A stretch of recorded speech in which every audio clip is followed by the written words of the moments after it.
I want to show you how to do an Icelandic bind-off, and you can see the effect of an Icelandic bind-off here on the edge of this cowl.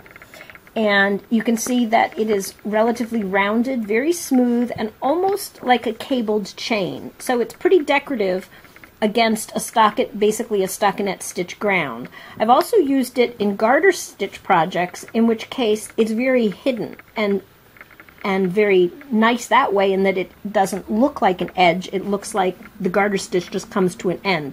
So it can be decorative against a stockinette stitch base, and it can be a beautifully hidden edge or bind off in garter stitch. Icelandic bind off is decorative. It's very easy to do.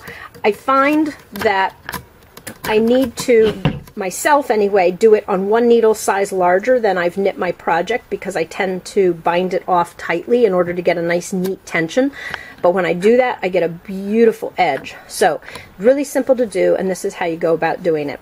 So you start by inserting the tip of your right needle through the first loop that you want to bind off, and then you use the tip of that right needle to pick up the second stitch as if to knit, and in doing so you pull it through the first stitch, and then at this stage I tighten my tension, I wrap the yarn around that second loop to knit it, and I pop both off.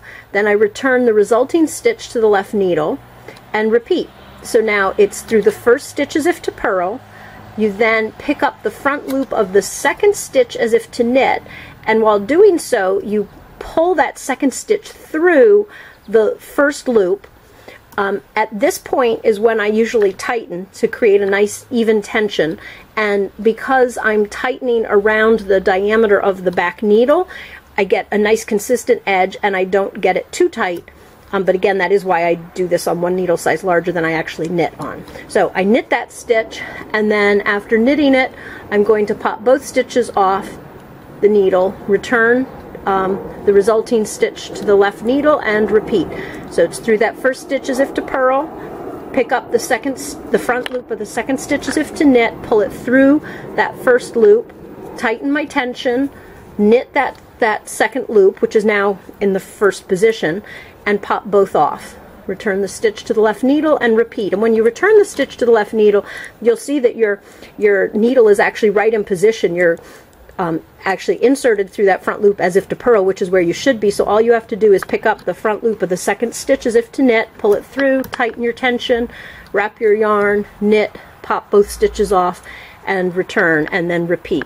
So, but you get into quite a flow here. So tension, tighten, pop it off, put it back on, pick up the second stitch, pull it through, tighten your tension, knit that stitch, pop both off, return the stitch, grab the second, pull it through the loop, tighten your tension, knit your stitch, pop it off.